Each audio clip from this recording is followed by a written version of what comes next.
You have reached the Geek Elite. Good luck.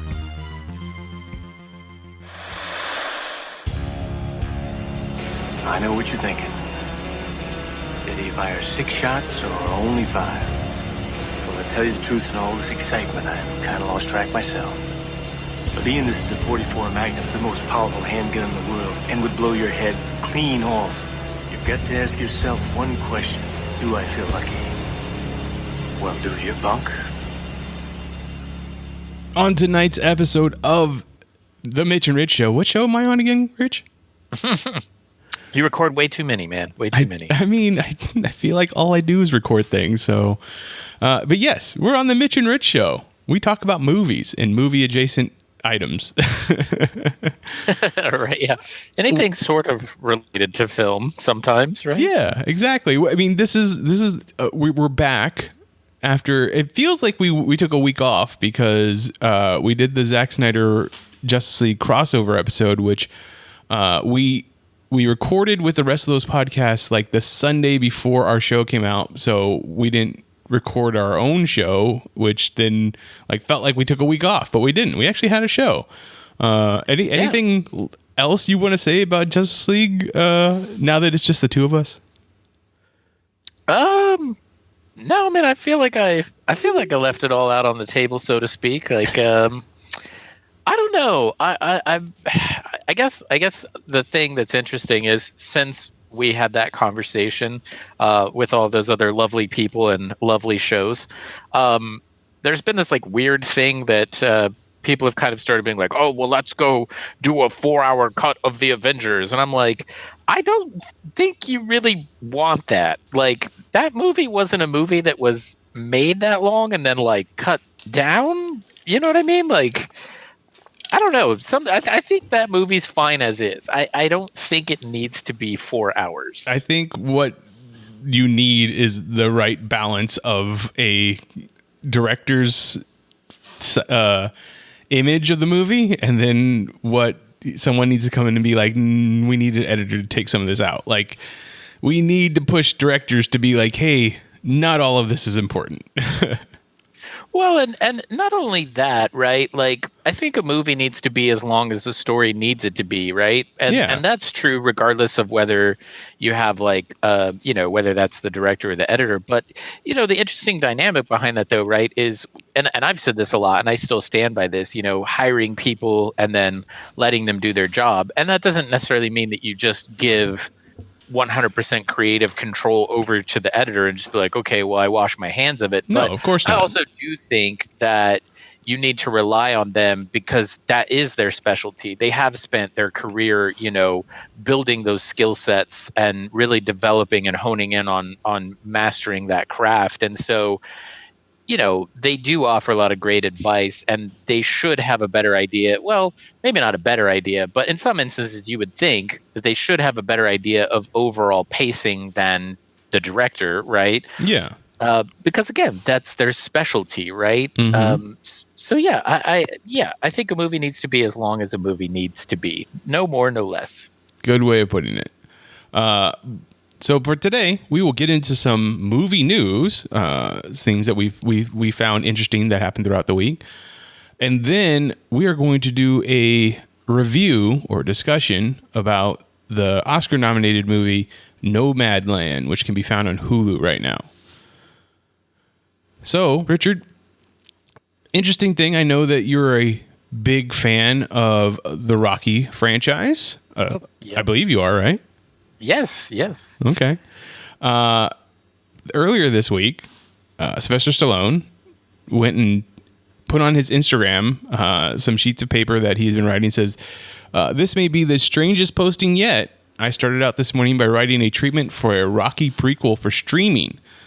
Ideally 10 episodes for a few seasons to really get to the heart of the characters in their younger years. Here is a small portion of how my creative writing process starts. Hope it happens, and then I needed to clear my head, so I went fishing. Talk about extremes. Keep punching my friends. I don't think he means for you to punch your friends or his friends. Just he's saying, keep punching my friends. Just saying, keep fighting, keep moving forward. Exactly. Exactly. Yeah. So on the paper, it says title page, treatment for Rocky prequel series written by Sylvester Stallone. Imagine a time machine that will simply transport us back to the origin of Rocky, a cinematic world brimming with characters that have been beloved by people around the world for nearly 5 decades. I'm sorry, I'm trying to read his handwriting, and I'm not the best at reading. Climbing aboard that time machine that will take us to the most transformative generation in modern history, the 60s. All caps, the moon landing, the sexual revolution, the new left, hippie movement, the Cold War, the civil rights movement. So if he plans on putting all those things into this treatment, that's going to be interesting. Now, it's been a long time since I've watched the original Rocky. Is there a story there that happens before the start of that movie? Well, I think the most direct, annoying, obvious answer to that is yes, because he's writing it.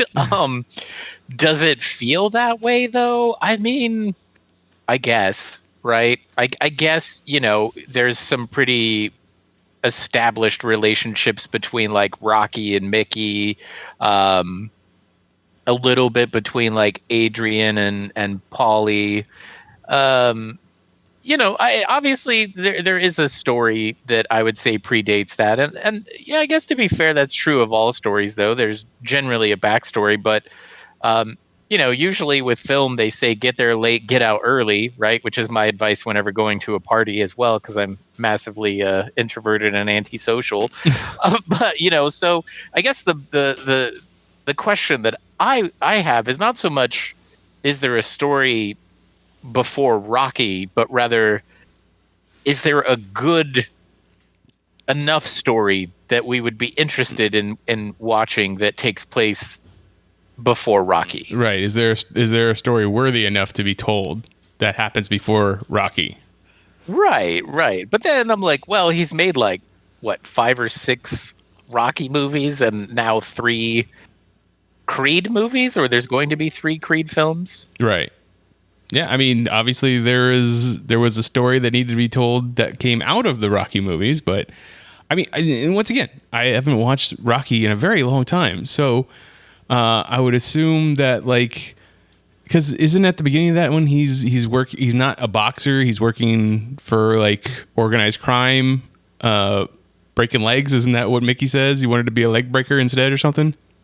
Yeah, so I mean, like he's obviously going around doing a lot of odds and ends types of jobs and things like that to make money, but he was doing fighting. He just wasn't at that level, because that's the whole massive underdog thing between him and Creed, and why it's an exhibition and not like an actual shot for the title, was because he just didn't have the resume, the boxing resume to do that. But it's kind of like all the shenanigans we've seen come forth nowadays with like Conor McGregor fighting Mayweather, and like supposedly Jake or Logan Paul, one of those people, is gonna fight Mayweather as well, and it's like, why? Like, that's completely ridiculous, and I don't want to pay money to see that, but because the fighting has just become a spectacle and people just want to see other people hit each other. Trust me, I like actual boxing, like professional boxing, as you like to put it, the sweet science. It's just people are animals now and they just want to see other people get hurt. Well, I think to also, play the devil's advocate to that a little bit, I think boxing in and of itself too has really just slowed down in the sense of like a fan base. You know what I mean? Like, it's not nearly I don't know, prestigious, for the lack of a better word, as it once was. I mean, there used to be like I remember growing up, there was just so much buzz and anticipation about like these fights that were going on, these matches and things, and it kind of feels like a lot of that's really been replaced with mixed martial arts. And I guess some of that is maybe because of the brutality, because obviously it is it has the potential to be a more graphic sport than boxing. I mean, I've seen some really bad matches with boxing too, though. So, anything can happen in a fight. But yeah, I mean, perhaps you're right. I mean, I honestly don't see it being too far from when we finally become like a mix between Mortal Kombat and Running Man. Like, it's just going to be people fighting to the death on television for ratings and sponsorships. So, well, in some ways, wouldn't that be a return? I mean, like, that's kind of like what the gladiators and Colosseum were all about. They just didn't have smartphones and media coverage of that, You're absolutely right. You're absolutely right. And we will probably be returning to that. I don't know if that's a good thing or not. Maybe it is. Maybe it will get all the aggression out of some people. I doubt it. I mean, I hope not. I hope we don't return to that. I mean, as much as I love artificial violence, I do not like real world violence at all. I have no stomach for it. I don't even like watching people get hurt in like YouTube videos and things like that. Yeah, neither do I. I don't care for real violence either. Yeah, I mean, artificial though. Let's go. I mean, you want to get Quentin Tarantino crazy? I'm all about it. I will sit there and watch John Wick take out a whole room like nobody's business and be okay with it. Yeah, exactly. All right, talking about other bad ideas. Are you familiar with the story of Theranos and Elizabeth Holmes? Yes, I am. The nanotube. That's right. There was a what was it? It was on, I believe, HBO. The documentary was on HBO when it came out. What was it? What was that called? Was it called The Pill? That's a good question. I don't remember exactly what it was called, but there was a documentary that came out, I want to say like 2 years ago, about this lady who had started her own company. It was supposed to be a medical tech company and had some extreme claims of what the company was going to be able to do. She called it Theranos, and the idea was that like you could take a pill and it would instantly diagnose whatever problems you had and like map your genome and say, oh, you're going to have this kind of issues and stuff like that. Well, like everybody was like, yeah, that sounds like a great idea. Let's fund it. And she had absolutely no idea how to make something like that because it's not really possible. So I think it was called The Inventor. The Inventor, that's right. That's what it was called. Yeah. So that was going to be made into a movie. At least the whole story is going to be adapted into a movie or a series.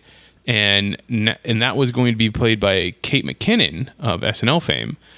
She dropped out, I believe, back in February. And now Amanda Seyfried is going to play the role. What do you think of this story being turned into a series? Well, I mean, so I watched the. I believe the documentary came out a year or two ago. It wasn't this year, I don't think. No, it was 2 years, at least 2 years ago. Right? Yeah, it feels like it came out a while ago. But I actually just recently watched it, like maybe. Maybe like a week ago, maybe a week or two ago, and it's really terrifying, the story itself, because this lady, she was like, oh well, I'm going to create this machine that will do this finger prick that will produce enough blood into these tiny nanotubes that we can then go back and do all of these tests that used to be done, I don't know, whatever that's called, venously. Pronouncing that horribly wrong, probably. And it's so fascinating though, because she got all of these people to buy into this without ever showing a working prototype. And I mean, like something to the tune of like $500 million or something. I mean, like an insane amount of money, and just unfathomable at how kind of, and they give out test results that were completely inaccurate. I mean, like horrible, disgusting margins of inaccuracy in the testing, and they would just go with it and tell the patient the prognosis or the results without it being anywhere near accurate. I will say though, like the documentary, it's a very fascinating story, even though it's terrifying. So I think, turning it into a film, it makes sense because there is enough, obviously real world drama there that you could even probably expand it and have liberties with it and make it even more crazy. But yeah, Amanda Seyfried is a very interesting choice. I feel like she does kind of have a similar appearance to what's her name, Elizabeth something Holmes. Elizabeth Holmes. Yeah, Elizabeth Holmes. Yeah. So and I don't know, it's really kind of like this cautionary tale just about Silicon Valley in general, because it almost kind of paints this picture that this is just a normal trend in Silicon Valley to say that you're going to do something and then just fake it until it works, and when you get into the medical device world or the medical world in general, that's a horrible one to be like, well, we're just going to make stuff up until we can maybe get it to work. Yeah. Like, that's not the one that you want to be like, well, eventually it'll work and we'll just keep lying until it does. Like, yeah, that's terrifying. Yeah, that's like what's the Canning Group, for movies. They never really had a product. They always kind of just got people to invest in a movie that wasn't anywhere near being written or anything like that. But I mean, that was, you're playing, juggling around with people's livelihoods, but this is medical technology. You could be juggling around with people's lives. Like, that's very dangerous.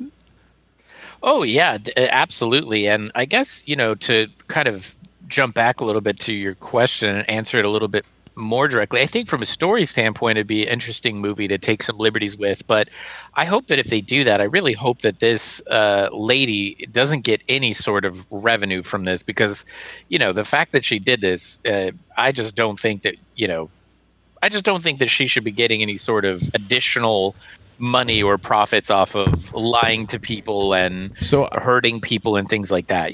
Obviously, I don't know anything about how contracts were signed or anything like that, but this will be a movie that's based off an NBC News, ABC News, ABC Radio podcast that was all about Elizabeth Holmes and the company. So I would assume that she doesn't have any connection other than her name. Yeah, and I mean, I guess if that's the case, and she's not going to directly make any sort of profit off of this, I guess that's a little bit more okay. But you do, I guess, run the risk of kind of keeping her name in the culture, like keeping her name relevant, is also dangerous. I understand what you're saying, because look at how many people get the second chance just because their name is recognizable now. And who knows if because of this that someone else is like, oh well, let's see if we can do something. Like think of the Fire Festival, right? Fire Festival was a thing that happened, and it essentially stole a lot of money from a lot of people and hurt a whole economy of an island.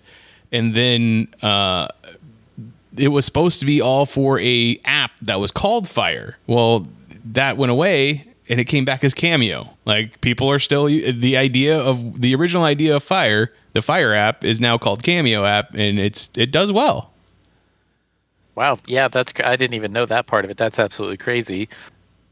I mean, obviously, I would hope that people can change, and in and of itself, I guess giving people, and I don't think you're saying that this is a bad thing per se, but I think sometimes people do deserve second chances, but oh man, I don't know, it just makes you very leery, you know what I mean? Because you're like, this is a very dangerous situation. I mean, I guess if her next thing was like, oh, I figured out how to improve microwaves and we can make food faster or more edible, I guess it's like, okay, well, that's worth taking a second shot at. But it's like, if your second attempt is like, I'm going to try to change the medical industry again, I'm like, I don't know if that's a good, I don't know, maybe that's not a good thing, I don't know. It's a weird situation for sure. Yeah, you might want to walk away from that one.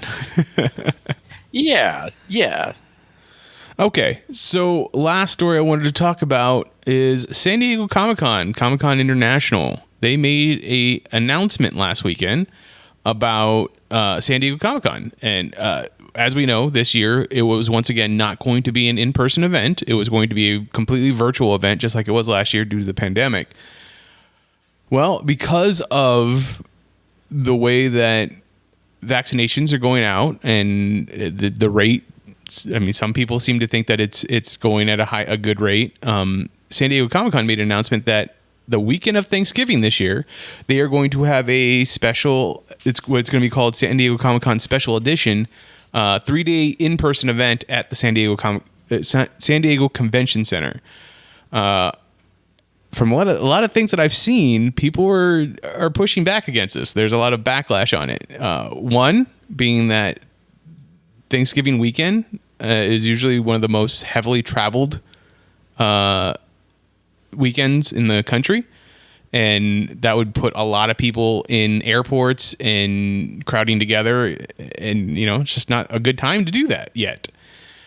Two, this would be the first like major holiday family gathering that people will be able to go to after most lockdowns will be lifted. So people would probably want to go see their families and not so much hang out at a convention center. However, there are a lot of people that just either don't have family or don't like their family that they've been born into. So getting to meet their friends and families that they've adapted to at a convention could be a good thing. I don't know. What are your thoughts on a 3-day in-person event in San Diego? Well, I mean, I'm just going to preface this by saying I'm not a expert. I'm definitely not at all a medical person, as we just established like 30 seconds ago. All that being said, I kind of think it's a really stupid idea. I don't know. I mean, we've been to San Diego Comic-Con, and the last time I was there was a very, very long time ago. And even then, it was unbelievably crowded. I mean, like, it was unfathomably crowded. So much so that people were joking about it being called like Line Simulator, and that's all you did. And I remember, I mean, we had so many troubles and issues just even trying to get into any panel, even the smaller ones that were like stuff you wouldn't really anticipate that many people would be there to see, And so I get that it's kind of going to be potentially scaled down and it's over a shorter duration of time. But yeah, I mean, I totally agree with you. I don't know. It's really difficult. Again, I have to go based off of what I'm hearing and things like that. But even here in our state, in Arizona, our governor has recently lifted all of the, regulations on people that can be in, or the capacity rather, for people to be in restaurants and gyms and all that sort of stuff. We never had a statewide mask mandate. We've had some city ones and stuff as far as I know. And our vaccination rate, from what I've heard, is actually pretty good comparative to a lot of the other states. And yet recently, I believe we've started seeing about a 30% increase in cases. Mm-hmm. So this isn't over. It's certainly not gone away. And I mean, I guess, sure, if you feel comfortable enough to go, then go ahead. I mean, that's obviously your choice to make. But I just, you kind of have to stop and wonder, like, are you going to have to sign a waiver? Is there some legal liabilities that are now going to be applied towards whoever puts on the San Diego Comic-Con? Because, if you travel there and you get sick and die, I mean, is there legal ramifications from that from other people? I mean, again, these are all questions I guess I can't necessarily answer, but that's just where my mind starts going. And I just feel like if I was that large of a thing, I just feel like I would have some sort of responsibility to not put people in that situation. And I know it's a bummer and I know it's hard because, they also need people, I guess, there to make money. But yeah, I don't know. It's a really tricky situation. I don't know that there's any truly great solutions. I think there's definitely some things that they could do, like going to like a virtual thing. I don't know. I personally just feel like it's a really bad idea. Um, I think it'd be totally different if we had seen, all of our numbers be very different or consistently different, and how people responded to it from the beginning has not been particularly great either, at least here in the States. So yeah, I don't know. I personally feel like it's a really, really horrible idea, Yeah. It does not seem like the best idea. And the unfortunate thing is that you can't just sit there and say, well, let's just wait till the numbers go down. And unfortunately, it's just not a thing that seems to want that people want to happen. Like a lot of people were already against wearing masks. People were against staying 6 feet away from other people, not having big gatherings in the first place. So everything ended up becoming a spreader event, because they go back and they spread it to people in their family or other groups and stuff like that. So numbers just weren't going down. Not significantly. And it is definitely hurting for artists, like indie artists, to not have these conventions. I do a lot of interviews for one of the other podcasts on the network, and talking about conventions and how it was a big deal for them, not just for selling their wares or getting their art or stories out there, but for networking. Like, it's a big part of the game, so to speak, just to make it in the industry. So it's definitely difficult for them, but I'm positive they don't want to get sick or get any of their family sick or get someone else sick. So I see both sides. It's just unfortunate that I don't think that this is what I don't think it's the best idea. However, get to the end of July, and maybe the numbers have gone all the way down, like significantly. I don't know, as more people get vaccinated. Because just like you, I am not a medical expert. Well, yeah, I mean, and that's the biggest thing, and I mean, like, obviously, there's so many kind of like inconsistencies and things with the numbers as well, because it is a new virus, and we still don't even fully understand it, and there's all these different variants and mutations, and we also don't know exactly how long the vaccine even grants you immunity and things. So there's definitely a lot of unknown variables, and you're right, and it is a double-edged sword and a strong catch-22, because you certainly don't want to see people that need this for their livelihood struggle and have to go without, and all that sorts of stuff too. I mean, that's not good either. And then on top of it, you're also running into just pandemic fatigue, from people that were doing all of these things, and they've been doing it for a year, and it does take a toll on you as well. So I mean, like, I could definitely understand all of the different scenarios to it, but I don't know that there's a perfect solution.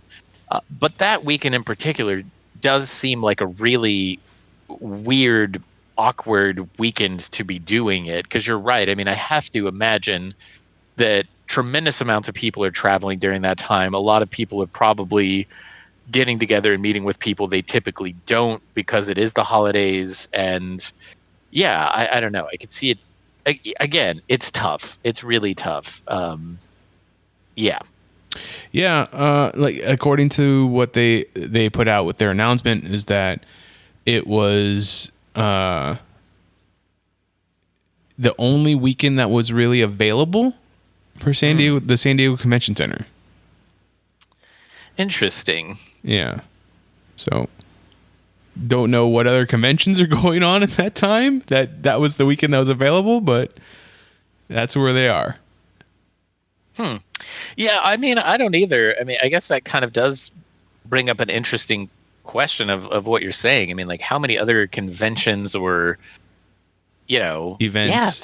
Yeah. I mean, that's seems very. I mean, I don't know. I guess maybe everyone kind of had the same idea, right? Like, everyone's like, oh well, by then, because of all the vaccination stuff, the numbers should be way in a controllable area. So everyone's maybe trying to cram into, October, November, December time period to make up for all the lost time and revenue and things like that. So maybe that's the issue.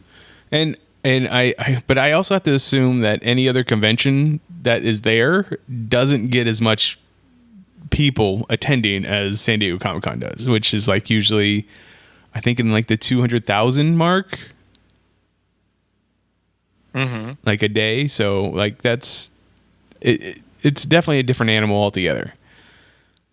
Yeah, definitely. And again, I hope that I hope the numbers start coming down drastically between now and then. I hope that if people do go there, they take other people's health and well-being very seriously, and they try to follow all of the safety protocols as the best that they can. And if it does go forward, I just hope that it goes well, and that everyone's that nothing catastrophic or tragic happens because of that. I mean, I think that's the best that you could hope for.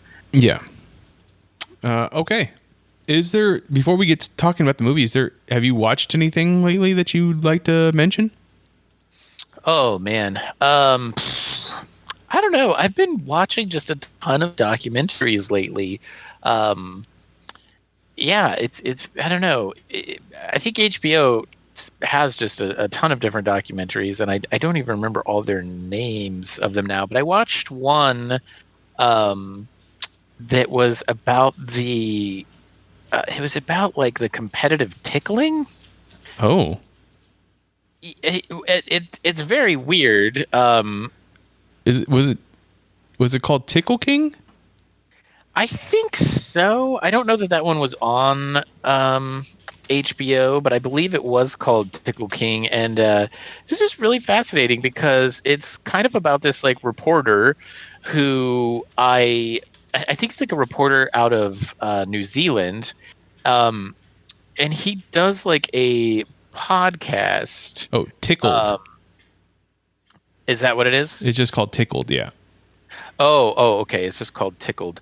So yeah, it's this like reporter who he's from like New Zealand, and I guess this was a good while back. It's not like super recent, but yeah, he's like from New Zealand, and he kind of like is looking for his next story, and he comes across this like competitive, or this like it's like a job posting, or an ad for like people to come and be paid to participate in these like competitive tickling events. But it just gets so weird and goes down this crazy rabbit hole into like this whole other thing, and it's just really fascinating. But the guy, I can't remember his name off the top of my head. David Ferrier? That sounds right. Yeah, he does a podcast with Dax Shepard that's all about kind of like talking about conspiracy theories and stuff. And that's kind of where I first heard about him, and I saw that he had this documentary, so I watched it. It's one of those things where you're watching it and it almost feels like a mockumentary. Like you're just constantly sitting there being like, this cannot be true. Like this cannot be actually happening. Like all the things that happened to him and like the rest of the people that are working on this documentary and stuff, you're just like, there's no way that this is legitimately happening. But it did, and it's so absolutely insanely wild. Huh. I believe I watched Tickled. So yeah, I remember watching that, and you just been on a documentary kick, because you said you also watched The Inventor. I did. I watched that, and then HBO also has one on QAnon. I think it's called Q Into the Storm or something like that. Mm-hmm. But it's about this guy who's like trying to figure out who Q is. And that one has been kind of like released episodically. So it's not just like a feature length documentary, but it's more of like a documentary show. But again, it starts off one way, and then it just gets completely more and more and more and more absurd, and just really draws you into the whole thing, and kind of all the dark web stuff with like 2chan, 4chan, 8chan, Reddit, all that sort of stuff is kind of just giving you like some insight in history into kind of those things and how they started. And yeah, it's just wild. Like it's just so fascinating. It's like just weird how all of this stuff is stranger than fiction, Mm-hmm. Mm-hmm. Yeah. There's a lot of great documentaries out there right now. I mean, the only thing that I kind of would like to talk about, or I don't know if we really need to talk about it. I'm sure people were already watching it. Invincible on Amazon Prime. It's an animated series. How is that? It's an adult animated series. It's really good. Like, I really enjoy it. I know right now the whole superhero, like taking down superhero tropes and examining superheroes and stuff is a real big thing. You can get it with The Boys. You can get it with Watchmen. You can get it with I feel like there's another show. Oh, Doom Patrol. But like Invincible is just another series that really takes a hard look at what it is you like about comic book stories. I really tell people that if they haven't seen it, that you have to watch the whole first episode. Like, just get to the end of the first episode, and then you'll know whether or not this is a show for you. Like, if it's a thing for you. If you don't know the story of Invincible, it is about a young man, a boy, who is half of his father is an alien. Essentially, his father is Superman. He is a superhero character by the name of Omni-Man. He's from another planet. He came to Earth. He fell in love with a Earthling woman. They had a kid. The kid's name is Mark Grayson. And then, like, on not his birthday, but like when he was like 15 or 16 or something like that, he finally develops his superpowers. And it's all about him learning to be a superhero and what that world is all about. And it's just the original comic book was created by Robert Kirkman, who created The Walking Dead and other properties. But it's a really good series. I'm really enjoying it. They're up to 4 episodes because they dropped the first 3 the weekend it came out, and then they're doing 1 episode a week after that. So yeah, if you have a chance, go and check. And it's full of big stars as the voice actors. So the main character of Mark Grayson is voiced by Steven Yeun from The Walking Dead. J.K. Simmons is the voice of Omni-Man. Sandra Oh is the voice of I can't remember what her name is, but it's Mark's mother and Omni-Man's wife. You also have Gillian Jacobs, Seth Rogen,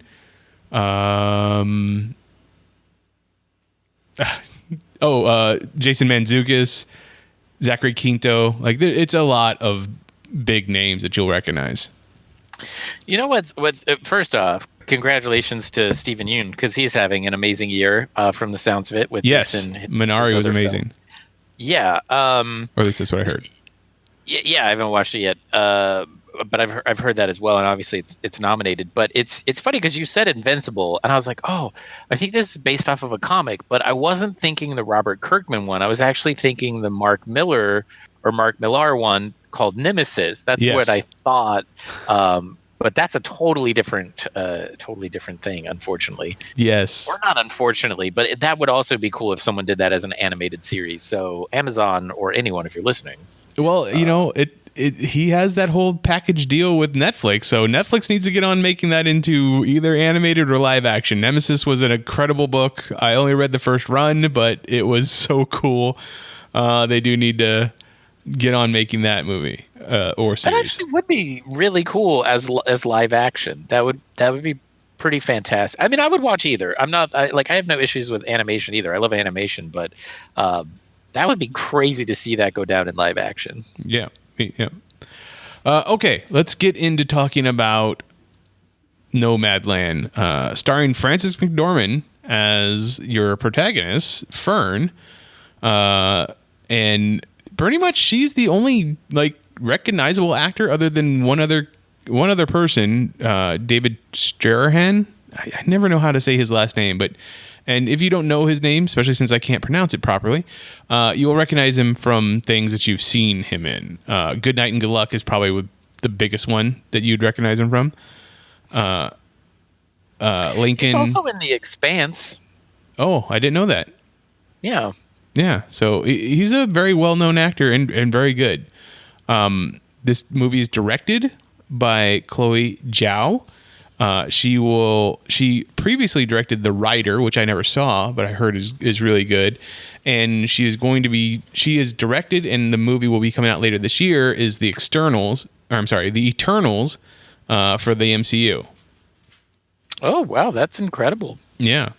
So this movie is based off of a nonfiction book, I believe it's called the same name. Yeah, Nomadland by Jessica Bruder. And this is, did I say Nomad or Nomad? It's Nomadland. Nomad, but yeah, I don't.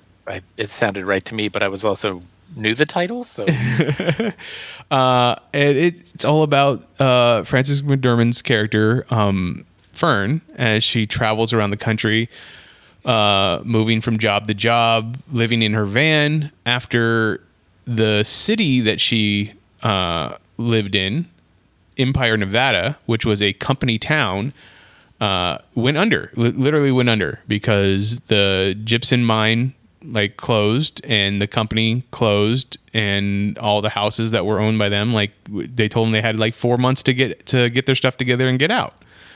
So how did you feel about this movie? Well, so I mean, first off, I went into this not knowing any of that. I didn't know really anything about this movie. I don't even think I had seen the trailer, or maybe I did see the trailer, but I really didn't know much about it. And what I watched was, I guess, 1000% not what I was expecting. Oh, yeah. And I guess, I guess I was expecting something more along the lines of Eat, Pray, Love, in the sense of mood and tonality. I was expecting it to kind of be this journey that, I don't want to say it's not an enlightening journey for her, because I think it is, but I guess I was expecting it to progressively get more and more upbeat, and it just never does. I mean, it's very dramatic and very somber from beginning to end. Yeah, this is not a feel-good movie. This is very much a slice of life, 1 year in the life of this character as she struggles and learns and moves and maybe reflects on her life. I don't feel like the character reflects enough on her life. I don't really feel like there's any story here. Yes, we get bits of who she is and where she came from and why she is living the way she is living now, but I guess to me it feels like a character study, but not really character development, if that makes any sense. Yeah. I mean, you don't have to agree with me, but that. You understand what I'm saying. No. Yeah, that's what I'm saying. I do, and I could totally see that. And I think to be fair, I do think most people would agree with you. And I'm not saying I don't agree with you, because I do agree with you. This is a very strange movie, and I hate using this because I feel like it's so overused, just in cinematic marketing and in marketing in general. But this really does kind of feel like a movie I've never seen before. Oh, just the way that it's filmed is kind of interesting. I don't know. It's very weird, because I say that, but there's caveats to everything that I'm saying, right? But it feels more of a voyeuristic snapshot as opposed to a character study.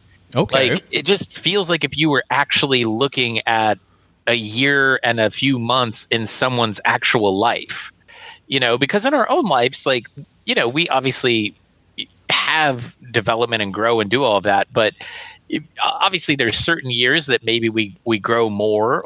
There's probably some years where we digress and have regressions and things like that. But yeah, I don't know. There was moments in this movie where I was borderline okay, am I bored? But then it's so emotionally draining. I don't know. It's just I felt very weird watching this movie. I get that. I completely understand.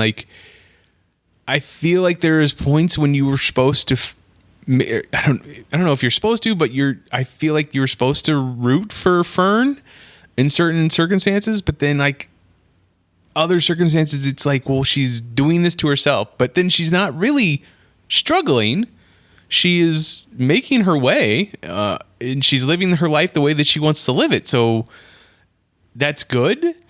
Obviously, there's a lot of things there that the character of Fern needs to work out. She is still, and not that that's a bad thing. She is mourning the death of her husband. Like, obviously, and it also bears to mind that this movie takes place in 2012, because the 2008 housing market is a big part of crash is a big part of the storyline, and it's an idea of where everybody is as a collective economically in this movie. And she just, I don't know, like there's the part where like it's well, yeah, obviously if you've made it to this part, you should know that you need to, there's going to be spoilers if you don't, if you haven't watched the movie yet.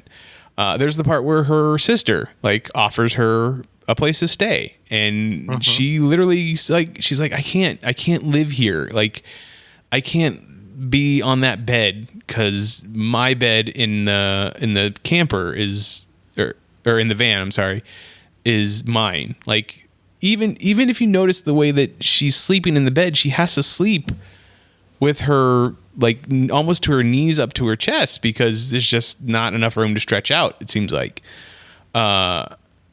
And which I thought was interesting because I watched this movie with Elizabeth, and she's like, well, I don't understand the clothing that she's decided to wear here in most of this movie. And I said, I think the idea is, she's like, because it's too big. She crouches, or she has bad posture. You know, she doesn't cut, or the way she's cut her hair like is not flattering and stuff like that. And I said, well, I'm guessing the hair is about using less water to clean, because water is a big commodity at this point. Clothing is whatever she can get her hands on and is hand-me-downs or Goodwill and stuff like that. And then the posture would be because she doesn't have room to stretch out in. Like, yeah, she goes for walks and stuff, but like lives most of her life in a van. It's just not good for posture, I would assume.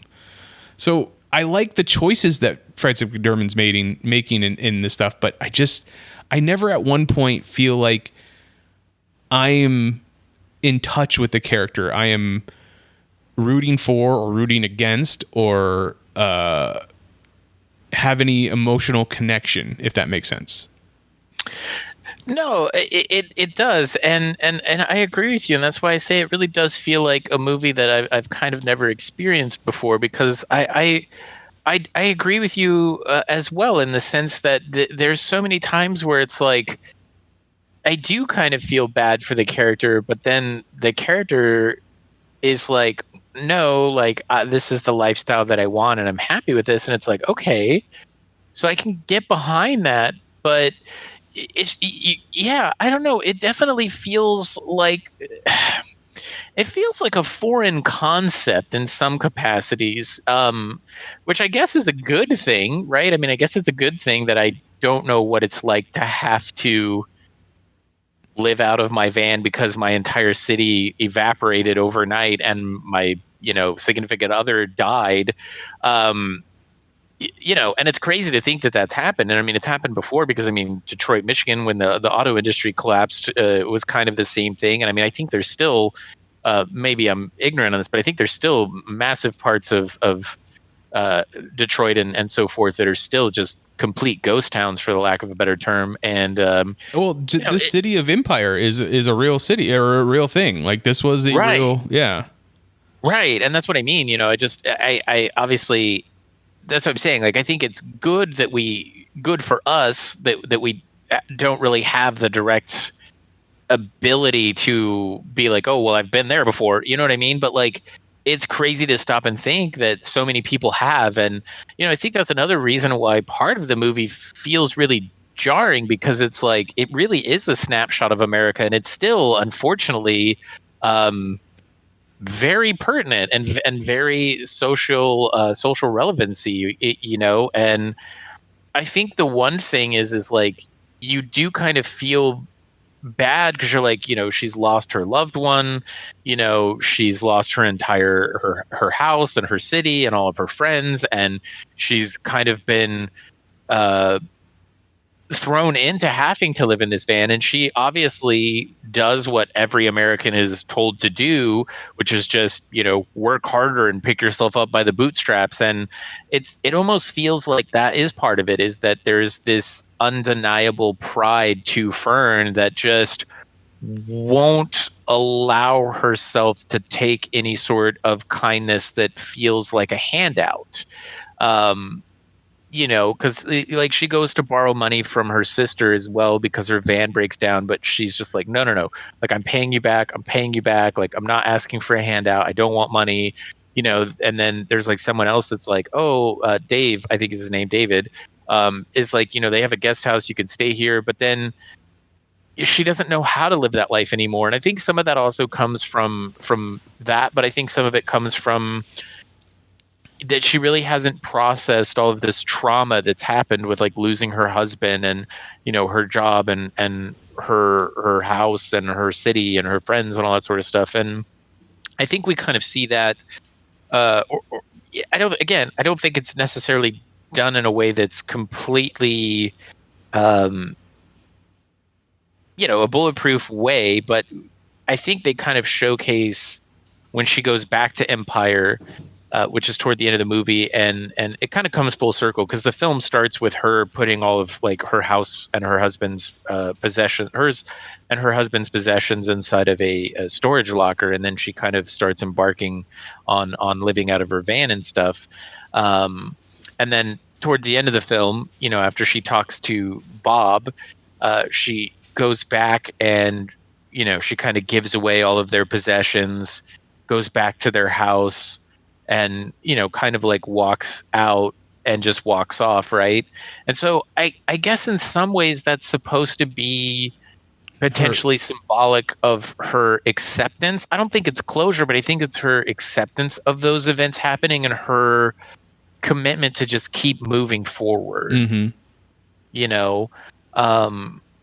The other thing with that I want to talk about, because I think this is, and I don't know if you felt this way, I guess that's why I want to bring it up, but it also feels really weird because besides Frances McDormand and, oh my gosh, David, who also his name is Dave in the movie, that's what was throwing me for a loop. Right. Well, that's the funny thing is that most of the actors in this are not actors. They're real people, and they go by their real names in the movie. Okay, and that was the statement that I was going to make. I was like, it's so weird because from that opening moment when she's putting her stuff in the storage locker, I was like, either that guy is a really bad actor or he's really great. Like, I was really back and forth because I was like, it just feels so... It felt so human. Like it didn't feel overly dramatized or whatever, dramatized. I don't know. I can't talk today.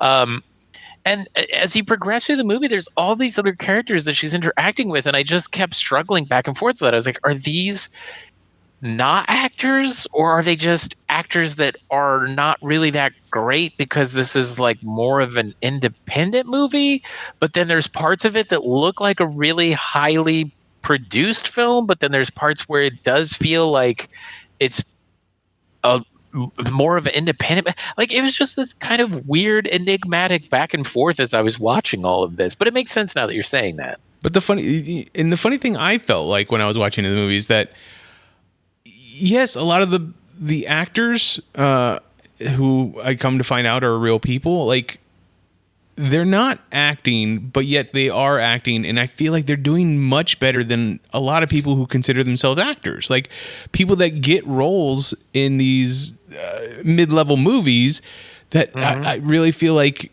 yeah, they definitely have this like not polished feel, but they are, and I don't know if that they are acting or someone just said like, don't worry about the camera and just keep talking. Like, especially like the Bob Swell part, like the guy who's the quote unquote leader of this like van life, this nomad life. He's telling that story about his son, and which more than likely is real. But most people, you get them in front of a camera, and they kind of just either start hamming it up, or they don't know how to act, or like can't tell a story properly. And the way that he tells the story, it works. It really, I really feel like these people are doing a great job in front of the camera, I guess is the best way I can put it. Yeah. And that's what I mean. Like, I'm not trying to like say that in a derogatory way. No, I didn't think you were.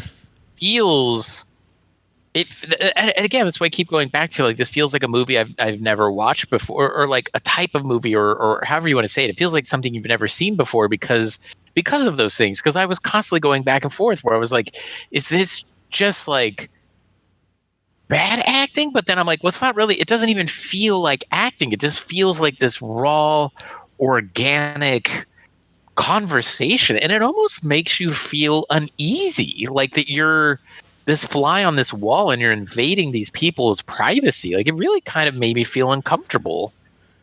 Speaking of acting, I really felt like Frances McDormand is doing this Fern character throughout this whole movie until the part where she recites Shakespeare, which was supposed to be a part of her wedding vows. And I was like, nope, that's Frances McDormand coming out right there. Like, she is acting the hell out of just reciting this poem. And I was like, I don't know if that's a good thing or a bad thing. Like, I understand that she's a phenomenal actor, but like, this seems like it shouldn't be the part that Fern is doing. You know what I mean? Like, she's reciting it with such gravitas that I don't feel like that's how Fern would be reciting it.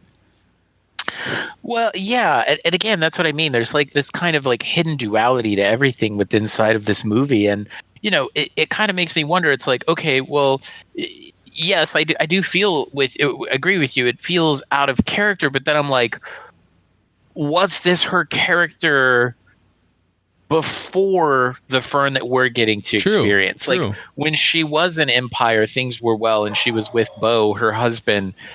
Might that have been who she actually was? And so, but again, and then when you kind of like put that up against all of the other kind of raw and organic performances from these other people who are not professional actors, that part does kind of stick out a lot more in a sore thummy kind of manner. You know what I mean? Like, it kind of almost breaks the immersion that I had watching it, because you're like, oh yeah, that is that moment where you're reminded, oh, this is Frances McDormand, and this is her performing, because I really kind of lost track of that throughout the rest of the movie. So there was one character that I really want to talk about before we move on to something else. Is the young man she gives the lighter to that asked for a cigarette outside of Derek? Was his name Derek? Yes. Okay. Yeah.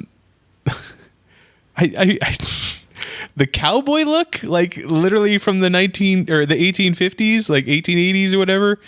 Like, is that just a way of living completely self-sufficient? It just seemed very out of place. It just seemed like someone went and grabbed some clothes from a Western movie shoot, and like, hey, here, you put this on. Like, to me, it seemed weird. It does, but I think a lot of that goes back to kind of like what, you were talking about even with the other wardrobe, you know what I mean? Like, I feel like, obviously these people are kind of living, what did they say? She says, I'm not homeless, I'm houseless. Yeah. And so, a lot of these people that are living houseless, because there is this kind of perception in the film that all of these characters that you meet that are on the road are on the road by choice, and not simply because they 100% have to be, right? Like, it seems like all of them have these other options, including Derek, because she asked him about his parents and his girlfriend and stuff like that, and it does make you kind of feel like there's other alternatives for him, like, or there's somewhere else for him to be, but he's making this choice. And I would just imagine that if you are living that lifestyle, you probably are going to be relatively limited in what material goods would be accessible to you, especially with clothing and things. Like, if you go to Goodwill or secondhand stores, I mean, like, it's a lot more challenging to find the appropriate sizes of clothing and things like that. So maybe those were just items that he was limited to, or maybe he did take a job on somewhere as like a ranch hand, and they had given him some clothes, and that was kind of all he had. Because he didn't even look like he had a van or a camper or anything No, when she. I honestly sat think that down. he was homeless. He was just traveling. Like he didn't have the van. And it's I not don't so even think much he had a tent. I He don't didn't think even so. have like a tent. It was just like him and like a rock pile under a tree with like a fire going. And I'm not commenting on like the clothes. I'm just commenting on the fact that it's like the suspenders with the buttons, like out of an old Western movie. Like it just seemed out of place. But you're right. There's all kinds of different story that could be there. The reason why he's dressed that way. Let's talk about the filming of it, because one of the things that I thought was a very disservice to it was that everything looked the same. This is a movie that's supposed to take place on all these different areas of the country, and yet every place other than the fact that it's snowing up north, like nothing looked different. Like there's a good chunk of this movie that's shot here in Arizona, Quartzsite, which is less than an hour away from where I'm sitting right now. And one of the things that Arizona is known for is their sunsets. Like why didn't you have a scene where you see a great sunset or something just to depict that it's Arizona? Maybe that's exactly what she's going for. How the whole world kind of looks the same, or not the whole world, but the whole country looks the same way because everybody's going through the same type of problems. And that could be it. But I just really felt like there needed to be more distinction between each individual location that she was at. Yeah, so I mean, she's in Nevada for part of it. That's where Empire was, if I'm not mistaken. Correct. Yeah, she goes to Quartzsite. She does go to that. She's in, I think, California at some point because she's at that place with the gigantic trees. The redwood. Yeah. Yeah, the redwood forest. And then she's in South Dakota, the Badlands. She's near Mount Rushmore. She's in Nebraska, or at least talks about going to Nebraska at one point. Yeah, and I mean, I think some of that is kind of just what, because there's that, and then I think there's like a line somewhere in there about one of them is talking to her about traveling and is like, well, we never go to the East Coast, like kind of like almost like saying the East Coast is, well, okay, to be fair, she says we never go to the East Coast because there's never parking. Like it's too hard to find parking and stuff. So, well, especially if they had that giant RV, like that was the point. Like they were playing around in that RV. Yeah. Yeah, so it definitely makes it sound like the more western part of the country is at this time at least more friendly to like RVs and trailer mobile home type living, So I feel like maybe that's the thing, because I mean, we've been to Nevada and it really doesn't look that much different.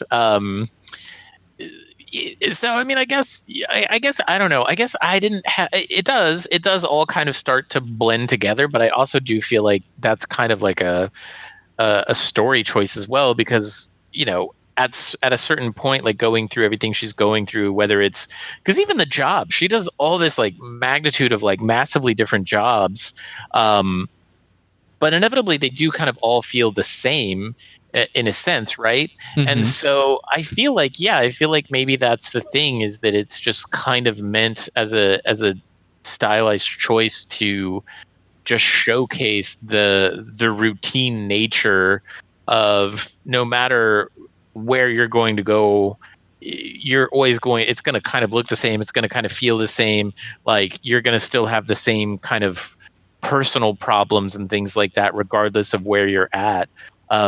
So I mean, it could be that, it could be a budgetary thing too, because I mean, again, I feel like this is an indie movie that probably didn't I don't know the budget or anything like that, but it feels like it didn't have like a huge budget, and I still think they did a lot with what they had.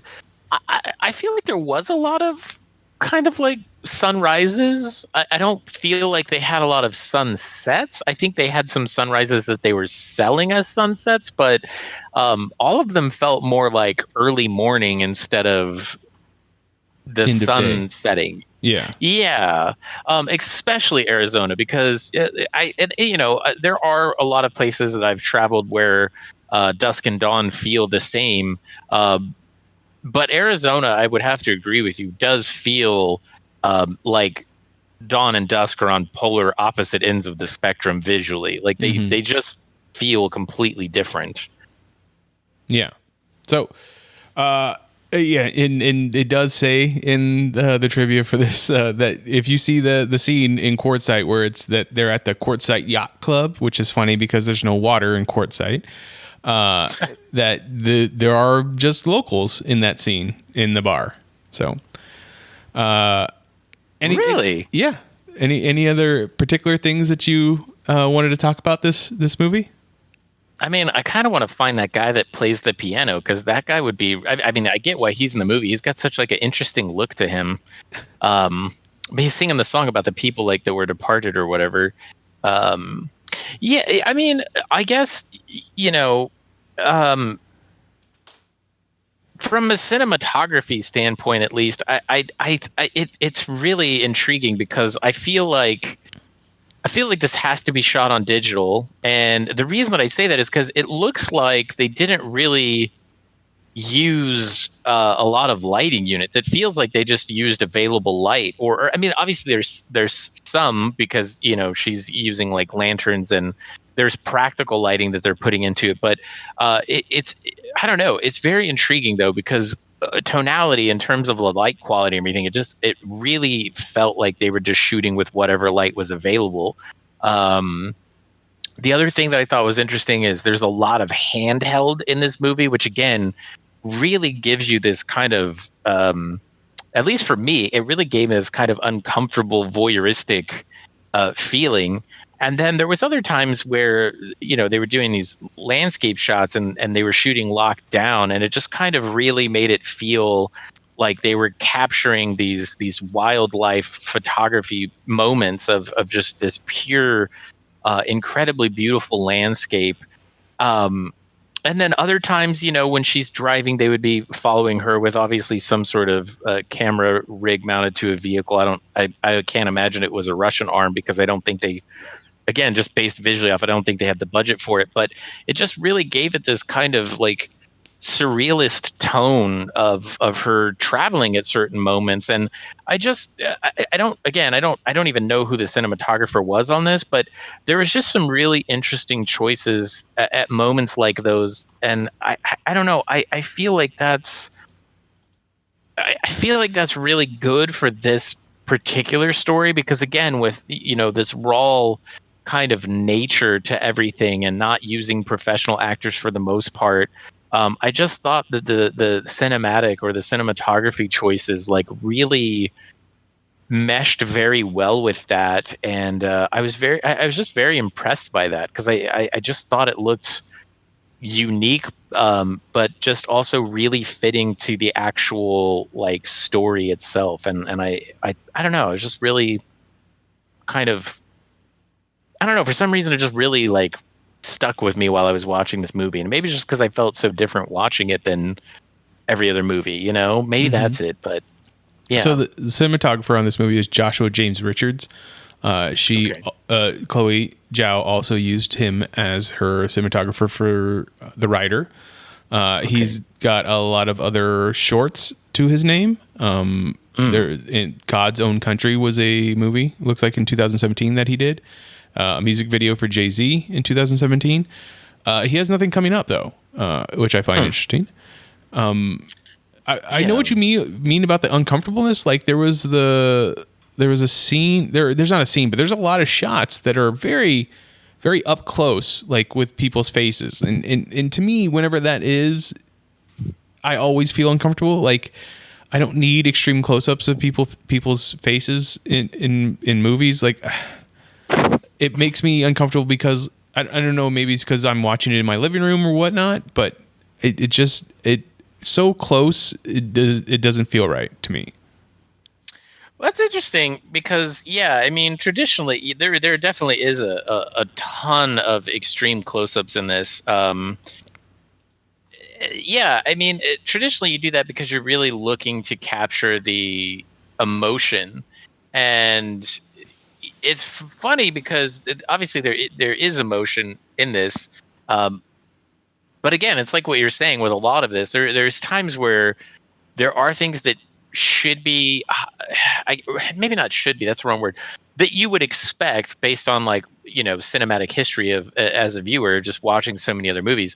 There's these things that you would kind of expect to be a little pushed or a little bit over the top, and they're very, very subtle. And so I think when it's combined with the lens choice and the framing choices and then the performance, um yeah, it really does kind of add that very uncomfortable nature to it. What was the name? There was another movie a few years ago that came out that did similar stuff that I didn't like. Um, I liked it in this movie more, but oh my gosh, what was the name of that movie? Well, just to also be, I forgot to mention that both Joshua James Richards and Chloe Zhao made a movie in 2015 called "Songs My Brother Taught Me." So, just wanted to put that out there. Yeah, I mean, it makes sense because, like, again, there's a lot of things here that feel kind of like newer filmmakers, you know what I mean? But like, it's also impressive though because based on what you've described from their filmographies, they're both relatively kind of newer in the industry, but there's also, it just feels like it has a strong definitive style and choices that are made, and I think that's really kind of incredible for people that are so kind of early on in their career. So, let me ask you this: Favorite. That was the name of the movie, The Favorite. yeah, Emma Stone. yeah. Yeah, there's a yeah. That also, I did not care for the way that movie was filmed in a lot of places. I wanted to ask you, what do you think of how Chloe Zhao is going to be doing Eternals? Like, how going from these very much indie art house films to a big comic book made for Disney movie. Well, I mean, I hope she does well. Of I mean, course, I think yeah. it's fantastic that she's has her movie nominated for Best Picture, and she's um, someone who's now at least directed one actor to an Academy Award nomination as well with the same movie. There might be more. I haven't seen the writer or songs my brother taught me, so I don't know if she was nominated for any of those. The thing that does concern me about that is it has to be difficult because these are smaller, more independent films where you probably have a lot more creative control, and you're probably um, really kind of worked into a routine. And then to go from this to working on something for Disney, um, perceptively seems like it would kind of be a lot more stressful, right? Because I would imagine you'd have a lot less control. I'm guessing. I mean, I don't know. Maybe Disney's gonna just be like, "Here's the reins, go crazy." But I feel like the magnitude of those things on one hand is nice because you're like, well, we're not going to necessarily have to worry about budget as much because I'm pretty sure Disney's going to give it probably a couple $100 million at minimum for a Marvel movie, right? Mm-hmm. Um, so I mean, that obviously does alleviate some production woes and production issues, but on the other hand, it creates a whole different set of problems that maybe you don't have a lot of experience with because you haven't been in those situations. And there's people that have kind of gone through that and then their careers haven't ever been the same, and I hope that doesn't happen to Chloe because I was really impressed with this movie, and I would be very curious to see where her career goes, what other choices